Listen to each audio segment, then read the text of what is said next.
Continuing the HTML series with URL. URL stands for Uniform Resource Locator. हा URLचा फुल form आहे. Types of URL. There are two types of the URL. First is the absolute URL and second is the relative URL. First आपण पाहूया absolute URL काय आहे. It is a complete web address that specifies the exact location of the resource on the internet. आपल्या रिसोर्सचं exact location इंटरनेटवर कुठे आहे हे सांगणारा कंप्लीट वेब ॲड्रेस म्हणजे ॲब्सोल्यूट URL. एक्झाम्पल पाहतोय आपण. इमेज टॅग घेतला आहे. सोर्समध्ये आपण गुगलची लिंक टाकली जी की ग्लोबली अक्रॉस द इंटरनेट कोणी पण ॲक्सेस करू शकतो.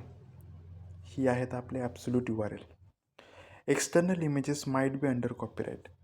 एक्सटर्नल इमेजेस आपण ज्यावेळेस यूज करतो त्यावेळेस हे लक्षात घेणं गरजेचं आहे की त्या अंडर कॉपीराईट असू शकतात. If you don't get permission to use it you may be in violation of copyright laws. जर ते इमेज यूज करण्याची आपल्याकडे परमिशन नसेल आणि तरी पण आपण यूज केल्या तर आपण कॉपीराईट लॉजच्या व्हायलेशनमध्ये येऊ शकतो. आपल्यावर लीगल ॲक्शन पण घेतली जाऊ शकते. त्यामुळे हे लक्षात ठेवायचं आहे. You can't control external images. It can suddenly be removed or changed. हां, एक्सटर्नल इमेजेसवर आपला काहीही कंट्रोल नसतो. त्याचे जे ओनर्स असतात ते त्याला सडनली रिमूव्ह पण करू शकतात किंवा त्यात चेंजेस पण करू शकतात. सेकंड टाईप ऑफ URL आहे आपलं relative URL. Relative URL do not content the full complete absolute address of the web resource including the domain name. Simply ध्यानात कसं घ्यायचं आहे, ॲब्सोल्यूट URLचं कंप्लीट ऑपोजिट काय असणार आहे. रिलेटिव्ह URL हा एक कंप्लीट ॲड्रेस नसतो. The URL does not include the domain name.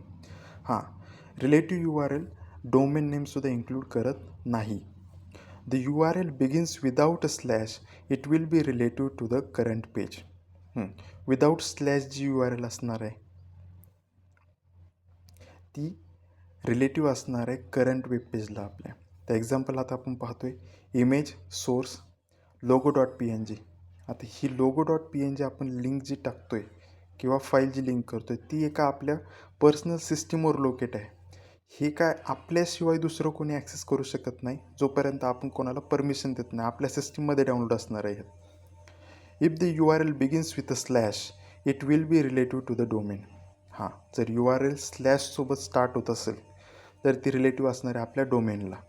Example कसं असणार आहे, इमेज सोर्स हे बघा स्लॅश इमेज स्लॅश logo.png. ही कशाला असणार आहे, रिलेटिव्ह टू द डोमेन.